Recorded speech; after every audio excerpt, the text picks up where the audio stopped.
اب لوگ ہیں نا ہر عمل کی اجازت چاہتے ہیں کہ ہمیں اس عمل کی بھی اجازت دے دیں، اس عمل کی بھی اجازت دے دیں، اس عمل کی بھی اجازت دے دیں. اب لوگ آگے منزل کی طرف بڑھتے رہتے ہیں، اب پیچھے کا جو راستہ ہے وہ اس کو بھول جاتے ہیں جو ان کے لیے فائدہ مند نہیں ہے. آپ نے ایک عمل کرا، آپ نے اس کو چھوڑ کے آپ دوسرے عمل پر آ گئے، پھر آپ نے دوسرا عمل کرا، اس کو چھوڑ کر تیسرے عمل پر آ گئے. اب آپ سمجھ رہے ہیں کہ میں نے ان سب کی روحانیت کو میں حاصل کرتا ہوا چل رہا ہوں، یعنی کہ اپنے ٹوکرے کے اندر سب رنگ کی مٹھائیاں میں رکھ کے لے کے چل رہا ہوں. یہ اس وقت ہی ممکن ہوگا کہ جب آپ پابندی کے ساتھ اس کو اپنے معمول میں بھی رکھیں. کیوں بزرگان دین صاحب دعوات ہوا کرتے تھے؟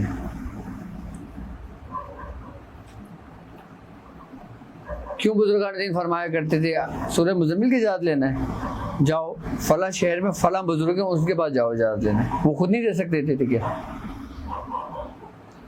کیونکہ ان کو پتہ ہے وہ صاحب دعوات بزرگ گزرے ہیں، کیونکہ ان کو پتہ ہے کہ سورہ مزمل ان کے معمولات میں ہے، اس کی روحانیت ان کو جانتی ہے.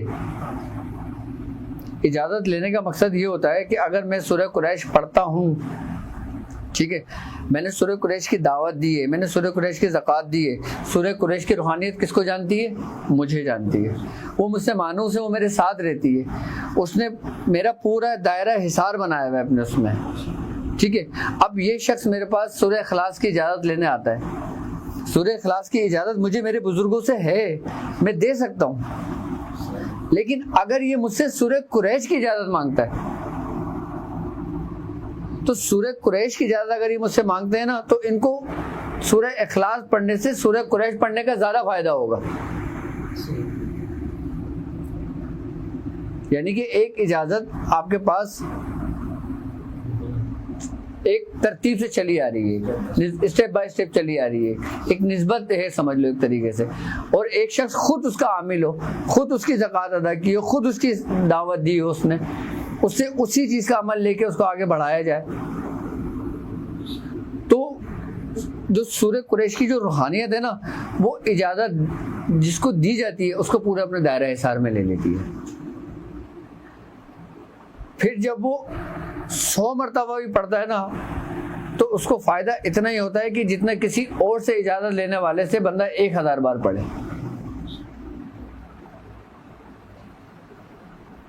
یعنی کہ اب لوگ کسی سے سورہ اخلاص کی اجازت لے لیتے ہیں، چہل کاف کی اجازت لے لیتے ہیں، آیت الکرسی کی اجازت لے لیتے ہیں، اجازت دے سکتے ہیں. اچھا، میاں حضور کے جو خلفاء ہیں ان کو باقاعدہ وہ صاحب اختیار ہیں، صاحب اجازت ہیں، میاں حضور کی اجازت سے وہ اجازت دے سکتے ہیں. لیکن یہاں پہ یہ دیکھنا ہوگا کہ میاں حضور کے کون سے خلیفہ کس چیز پہ ان کی ریاضت ہے اپنی ذاتی، جس پہ ان کو کمال حاصل ہے، وہ عمل کیا ہے. اب جیسے کہ ہمارے پیر بھائی ہیں سورہ رحمان کے عامل ہیں، لیکن ان کو اجازت ہے تمام صورتوں کی بھی ہیں، ان کو میاں حضور کی طرف سے خلافت و اجازت بھی ہے. اب تم اس پیر بھائی کے پاس اگر جاؤ گے کسی اجازت لینے کے لیے تو کیا جاؤ گے؟ سورہ رحمان کی. جب آپ کو سورہ رحمان، اچھا اتنی آسانی کے ساتھ کوئی بھی، یہ بھی ایک کمال کی بات بتا رہا ہوں آپ کو اس میں کہ اتنی آرام سے اجازت ہی نہیں ملتی. جس کا تصرف تمہارے اختیار میں ہو تم کسی کو عطا کرو گے؟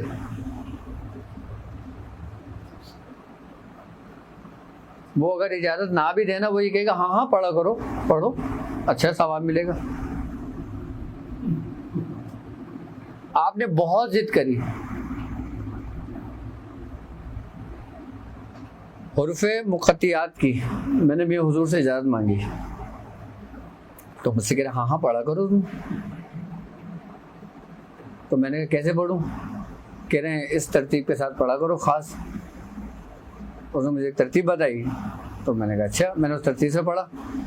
تو ہمارے ایک پیر بھائی آئے ہوئے تھے، ان کا نام تھا سلطان، وہ میاں حضور کے پہلے خلیفہ تھے، ان کو خلافت ہوئی تھی سن 94 یا 95 میں، میاں حضور کے پہلے خلیفہ تھے وہ. اور اس شخص کا ریاضت و کمال یہ تھا کہ وہ شخص سورہ یاسین 141 مرتبہ روز پڑھتا تھا. کتنی مرتبہ؟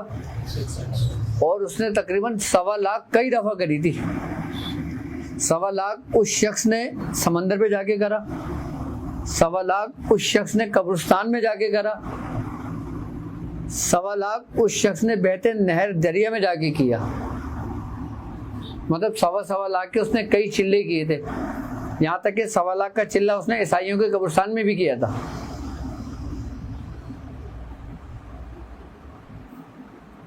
اور ان کا یہ حال تھا, وہ کرنگی میں رہتے تھے اور میاں حضور نارتھ کراچی میں رہتے تھے.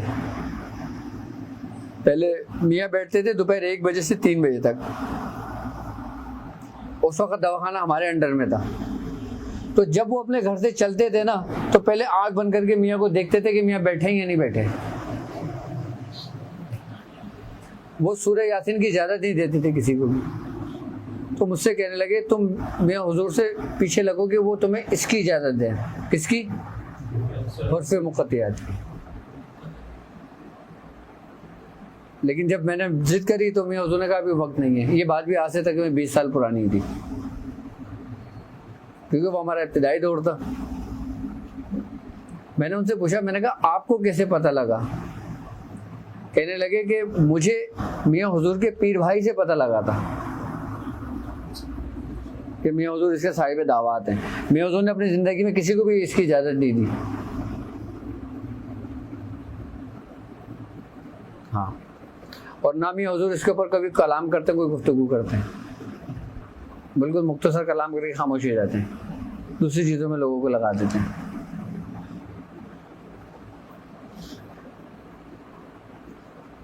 تو جس طرح جو شخص, جو بزرگ کسی صورت کے, کسی آیت کے یا کسی اس کے جب صاحب دعوات ہوتے ہیں, جب ان کی پوری زندگی گزر, جیسے ہمارے دادا میاں تھے عثمان علی شاہ صاحب, آپ نے ساری زندگی چہل کاف پڑھی ہے. کیا آپ نے چہل کاف پڑھی ساری زندگی؟ ہمارے دادا میاں خواجہ منظور حسین شاہ صاحب, آپ نے ساری زندگی سورہ مزمل شریف پڑھی ہے. آپ کا معمول یہ تھا کہ آپ 360 مرتبہ سورہ مزمل روز پڑھتے تھے, اور آپ نے اپنی زندگی میں تقریباً 40 سال پڑھی ہے 360 مرتبہ روز. آپ سورہ مزمل کی اجازت نہیں دیتے تھے کسی کو. اگر کوئی پوچھنے آتا تھا آپ کہتے تھے ہاں پڑھو. کتنا پڑھوں؟ ارے جتنا دل کرے پڑھ لو, یہ تو اللہ کا کلام ہے, اس کی کیا تعداد ہوتی ہے. اب لوگوں کی حجت بھی نہیں ہوتی تھی حضرت سے بات کرنے کی, اور آپ کی ریاضت یہ تھی کہ آپ نے 30 سال تک سورج نہیں دیکھا تھا. جی, سورہ مزمل کی ریاضت تھی آپ کی, خواجہ منظور حسین شاہ صاحب کی. آپ کے جو والد صاحب تھے نا خواجہ مظفر حسین شاہ صاحب, انہوں نے خواجہ منظور حسین شاہ صاحب کو ایک حویلی میں ایک کمرے میں بند کر دیا تھا اور تالا ڈال دیا تھا. اس میں صرف ایک کمرہ تھا, ایک کھڑکی تھی, وہیں سے آپ کو دیا جاتا تھا جو آپ کھانا تناول فرماتے تھے. اور آپ کو کہا تھا کہ جب یہ تالا ٹوٹے نا تب تم باہر آؤ گے, اور سورج کی روشنی تک اس کمرے میں نہیں آتی تھی. میں بتاتے ہیں